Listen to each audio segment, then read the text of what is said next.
Assalamualaikum warahmatullahi wabarakatuh. Selamat siang dan salam sejahtera untuk kita semua. Yang terhormat Ibu Rifda Fatica Alfa Aziza selaku dosen dari Kecakapan Antarpersonal. Yang saya hormati teman-teman semua yang telah bergabung di Zoom ini untuk mengikuti kegiatan pada siang hari ini. Tidak lupa juga saya ucapkan puji dan syukur atas kehadirat Allah Subhanahu wa taala yang telah melimpahkan rahmat dan hidayahnya kepada kita sehingga kita bisa berkumpul di Zoom pada siang hari ini dalam keadaan sehat walafiat. Sebelumnya saya ucapkan terima kasih kepada teman-teman semua dan dosen saya telah bergabung di Zoom meeting ini, telah menyempatkan waktunya untuk kita berdiskusi bersama. Oke, ada pepatah mengatakan jika tak kenal maka tak sayang. Oke, jadi saya ingin berkenalan terlebih dahulu kepada teman-teman semua. Perkenalkan, nama saya Erika Yosita Putri, saya mahasiswa angkatan 2019, Teknik Informatika dari Universitas Amikom Yogyakarta. Di sini saya ingin berdiskusi dengan teman-teman semua tentang e-commerce. Apalagi kan kita terkena bencana COVID-19 yang sudah 1 tahun ini di kehidupan kita, yang dimana kita harus bisa beradaptasi dengan situasi bagaimanapun situasinya. Karena adanya COVID-19 semua harus work from home, terus learning seperti itu. Saya di sini akan membahas tentang e-commerce yang dimana itu sangat berkaitan dengan situasi kita yang saat ini. Apa sih itu e-commerce? E-commerce itu adalah elektronik perdagangan. Nah, yang dimana tidak jauh dari perdagangan online ya, seperti itu ya teman-teman semua. Penjual bisnis online, peluang bisnis online. Kenapa sih harus berbisnis online gitu? Dan apakah peluangnya banyak? Itu kan mungkin banyak pertanyaan di pikiran teman-teman bahwa masa sih bisa sih peluangnya tinggi atau enggak, seperti itu kan. Nah, namanya kita ingin berusaha, pasti kan kita mikir untuk kedepannya gitu. Karena ini pandemi ya, jadi menurut saya bisnis online ini sangat besar untuk peluangnya. Kenapa sih harus berbisnis online? Karena sekarang gini ya teman-teman, orang bangun tidur sampai mau tidur lagi yang dipegang apa? Yang dipegang HP, ya kan? Yang dimana HP-nya itu pasti sudah ada koneksi internetnya gitu. Jadi peluang teman-teman untuk berjualan online itu sangat besar. Asalkan satu teman-teman harus konsisten seperti itu. Karena tidak ada semuanya yang langsung laris, langsung laku gitu. Pasti semua itu ada struggle-nya. Kenapa sih harus berbisnis online gitu kan? Kenapa? Pertama, ya kan, itu produk teman-teman itu bisa dikenal jangkauan yang lebih luas lagi. Kok bisa? Misal teman-teman itu jualan baju ya. Misal teman-teman jualan baju di Magelang. Tapi orang Kalimantan, orang Jogja, orang Semarang itu bisa membeli produk teman-teman. Karena apa?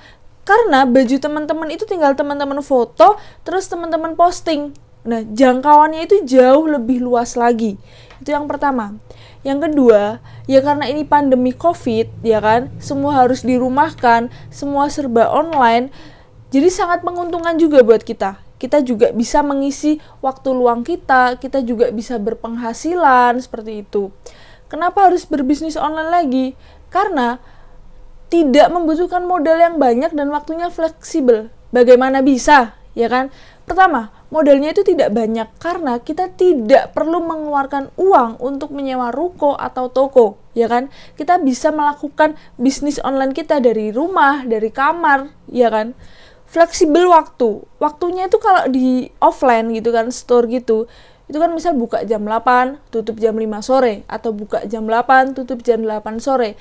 Tapi kalau teman-teman online itu waktunya tuh fleksibel, sesuka teman-teman dan bisa dilakukan di mana saja, seperti itu. Bisa 24 jam, bisa cuman jam 3 sampai jam 10, kayak gitu ya. Oke, lanjut ke data survei. Teman-teman bisa lihat di sini data survei pengguna internet pada tahun 2020 Januari, 1 tahun yang lalu, di mana yang urbanisasi itu sudah banyak sekali. Urbanisasi itu maksudnya seperti apa? Pengguna awalnya tidak menggunakan internet, lalu menggunakan internet. Jadi perpindahan gitu. Itu sudah banyak sekali. Ada 272 juta jiwa. Jadi sangat besar sekali peluang untuk usaha teman-teman, karena sekarang sinyal pun sudah banyak dan udah mulai masuk ke pelosok-pelosok desa seperti itu. Jadi di Indonesia sinyal itu udah hampir merata dan semua orang itu sudah memiliki handphone yang dimana handphonenya itu terdapat koneksi internet.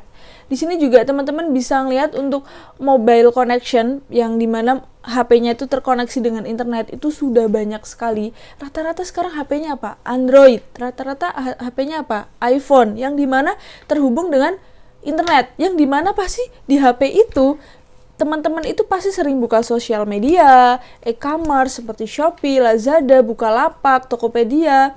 Itu yang dimana teman-teman lagi cari nih, misal cari di Google baju bayi gitu. Nanti di Shopee teman-teman bakalan muncul seperti itu. Nah, itu namanya target marketing itu seperti itu, teman-teman. Jadi sangat besar peluang buat usaha teman-teman jika usaha online seperti itu ya. E-commerce, tadi kok e-commerce baru dijelasin sesingkat itu. Saya akan jelaskan. E-commerce itu artinya elektronik perdagangan. Maksudnya seperti apa? Itu jualan, transaksi, segala transaksi dan jualan itu dilakukan secara online gitu, secara elektrik, yang dimana ada medianya. Medianya itu seperti apa? Seperti HP, seperti laptop, seperti TV, seperti itu. Jadi jika teman-teman buka Shopee, terus beli baju di situ, itu sudah masuk teman-teman e-commerce, sudah masuk ke e-commerce seperti itu. Jadi teman-teman bayar di Shopee, di Tokopedia, itu sudah masuk e-commerce. Seperti itu ya. Oke, teman-teman bisa lihat ilustrasi gambarnya e-commerce ya. Dari komputer dimasukkan ke keranjang seperti itu. Terus e-commerce itu ada berbagai jenis ya. Ada B2B, B2C, C2C, C2B seperti itu. Oke, yang pertama mau saya bahas itu adalah B2B, yang dimana business to business, yang ilustrasinya antara gedung dan gedung. Oke, B2B ilustrasinya adalah gedung dan gedung. Itu yang dimana menguntungkan kedua belah pihak. Jadi kerjasama antara perusahaan ini dan perusahaan ini, perusahaan A dan perusahaan B, yang dimana saling menguntungkan semuanya, yaitu termasuk apa? Simbiosis mutualisme.